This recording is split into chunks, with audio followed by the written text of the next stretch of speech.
कितना भी पकड़ लो फिसलता जरूर है, कितना भी पकड़ लो फिसलता जरूर है, ये वक्त है साहब बदलता जरूर है।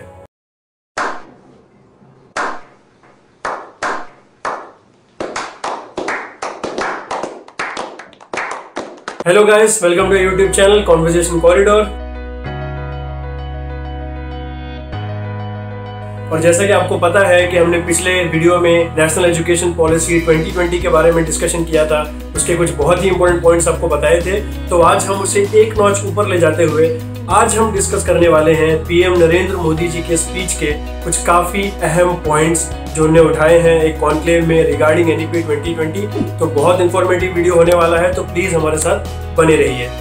तो शुरुआत में ही मोदी जी ने अपने स्पीच के ये चीज क्लियर कर दी थी कि ये पॉलिसी ऐसी है कि इसमें सबका इन्वॉल्वमेंट बहुत जरूरी है अगर आप चाहते हैं कि ये ग्राउंड लेवल पे इम्प्लीमेंट हो। ये वैसी पॉलिसी नहीं है कि आपने ऑन पेपर ला दिया तो अगले ही दिन से इम्प्लीमेंट हो जाएगी। इसमें आपका, हमारा, सबका रोल इम्पोर्टेंट होगा ग्राउंड लेवल पे इम्प्लीमेंट करवाने के लिए। और जो उन्होंने एक चीज की शुरुआत की उसमें सबसे पहले उन्होंने ये बोला कि हमें अपने फ्यूचर जनरेशन को तैयार करना होगा किसी भी बदलाव के लिए, क्योंकि इस बदलती दुनिया में आपको कुछ नहीं पता आगे आने वाला टाइम कैसा होगा। ये बहुत अच्छा पॉइंट उन्होंने बोला। और जो पॉइंट को उन्होंने एम्फेसाइज किया वो हमेशा से उनका एजेंडा रहा है कि सबका साथ सबका विकास।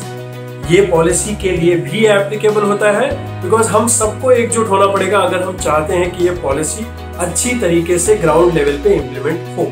इसके बाद जो उन्होंने इंपॉर्टेंट पॉइंट बोला है कि सबको same level of knowledge provide कराई जाएगी अच्छे स्किल सेट के साथ, ताकि हर बच्चा कंधे से कंधा मिलाकर आगे बढ़ सके और अपने करियर को एक बहुत अच्छे हाइट्स पे ले जा सके, क्योंकि अगर देश बढ़ेगा तो हम बढ़ेंगे। दूसरा जो उन्होंने पॉइंट उठाया कि इस पॉलिसी में अब बच्चों के इमेजिनेटिव स्किल्स, इनोवेटिव स्किल्स और जो बाकी स्किल सेट हैं जिसमें वो बहुत ही अच्छे हैं उनको बढ़ावा दिया जाएगा। Oh my God! Wow! ना कि सिर्फ भेड़ चाल में चलने के लिए मजबूर किया जाएगा, जैसे हमें किया गया था कि सिर्फ डॉक्टर बनिए, इंजीनियर बनो, लॉयर बनो।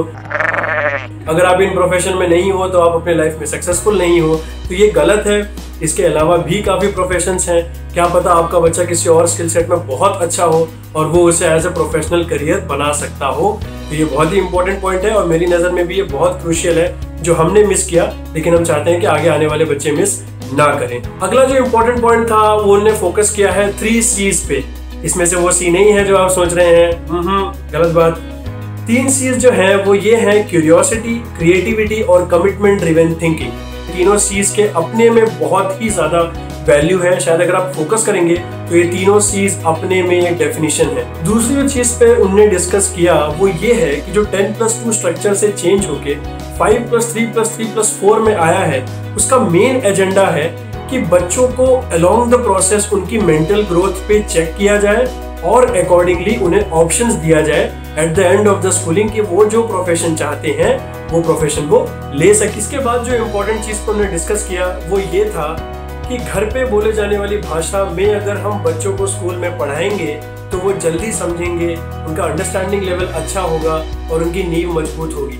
ये उस पे आया है कि जैसे पॉलिसी में लिखा गया था कि मदर टंग में ही इनिशियल स्कूलिंग होगी बच्चों की, तो उस पे उन्होंने ये क्लैरिफाई किया है। दूसरे जो उन्होंने इंपॉर्टेंट बात की है मेरी नज़र में वो ये है कि inquiry based learning, discussion oriented learning, इस पे फोकस किया जाएगा अब, ना कि जो आपका सिलेबस है बस आप सिलेबस पढ़िए और बाकी आप भगवान पे छोड़ दीजिए। ऐसा कुछ नहीं है। आप सवाल उठाइए, आप डिस्कशन कर सकते हैं कि ये क्यों हो रहा है, कैसे हो रहा है, उस चीज़ पे फोकस किया गया है।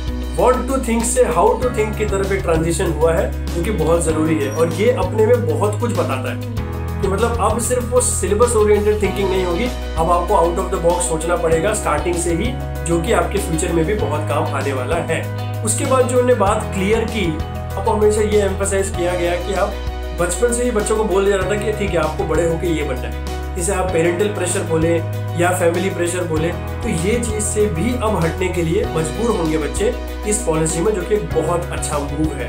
अब बच्चे खुद बता सकते हैं कि हमारे स्किल सेट किसमें अच्छी है, हम किस स्किल सेट को as a professional career pursue करना चाहते हैं।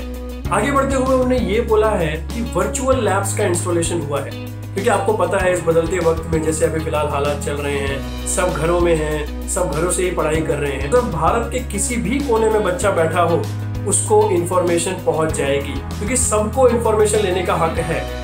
तो ये हक आपसे कोई छीन नहीं सकता। तो वर्चुअल लैब्स के इंस्टॉलेशन से प्रैक्टिकलिटी का भी आप देख सकते हैं घर बैठे बैठे। और उन्होंने जो बहुत ही इंपॉर्टेंट बात की है वो ये है कि इसको इम्प्लीमेंट कराने में टीचर्स का सबसे इम्पोर्टेंट रोल होगा, क्योंकि टीचर्स ही ऐसे हैं जो बचपन से आपको ट्रेन करते हैं from pre schooling till the 12th standard कि क्या अच्छा है, क्या बुरा है, क्या चीज़ें आपको करनी चाहिए, क्या नहीं करनी चाहिए। तो इस पॉलिसी को ग्राउंड लेवल पे इम्प्लीमेंट करना भी टीचर्स की काफ़ी ज़्यादा रिस्पॉन्सिबिलिटी हो जाती है, because they directly interact with the students. तो वो अपनी लर्निंग और नॉलेज बच्चों को दे सकते हैं, जो कि बच्चों के करियर के लिए भी बहुत फायदेमंद होगा।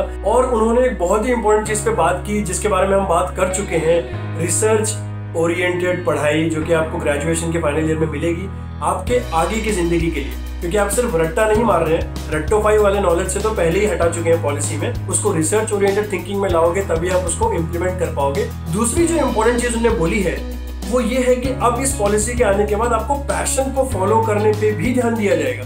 पहले ऐसा कुछ एग्जिस्ट नहीं करता था हमारे लिए पैशन, और आजकल जैसे हम जिस जनरेशन के लिए पैशन मतलब फोटोग्राफी है, तो अब उस चीज़ पे ध्यान दिया गया है कि अगर आपको थोड़ा हटके करना है, भेड़ चाल से हटके कुछ करना है, आपको लगता है कि ये जो मैं कोर्स कर रहा हूँ ये मेरे लिए एप्लीकेबल नहीं है, मेरे स्किल सेट को मैच नहीं करता, तो आपके पास फ्लेक्सिबिलिटी है कि आप कोर्स छोड़ सकते हैं और अपने स्किल सेट को मैच करता कोर्स कर सकते हैं। तो ये ऑप्शन हमारे पास कभी अवेलेबल नहीं था। हमने बस एक बार इंजीनियरिंग में घुसे तो भाई कुछ भी करके कंप्लीट करना ही है।